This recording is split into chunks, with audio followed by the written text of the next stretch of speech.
Jangan lupa subscribe YouTube channel Toba TV dan pastikan untuk kamu menyalakan lonceng notifikasinya.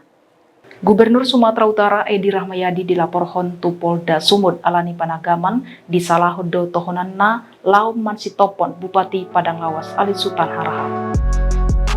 Laporani di Lehodo tu SPKT Polda Sumut, akup si pangelapor namar guar Donna Siregar, Bereni Ali Sultan Harahap.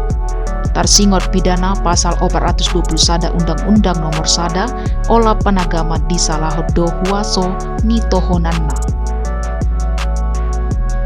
Huaso hukum si pangelapor Rasman Arif Nasution Mandokon, laporan ni klien nei tersingot ni panagaman pidana nong haluar surat ni Gubernur Sumut Mambahen Ahmad Jarnawi Pasaribu gabe PLT Bupati Padang Lawas.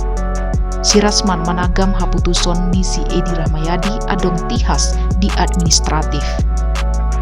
Di kasuson dang holan si Edi na dilaporhon, Arpan Nasution namar jabatan sekda i Kabupaten Padang Lawas dohot do ilaporhon.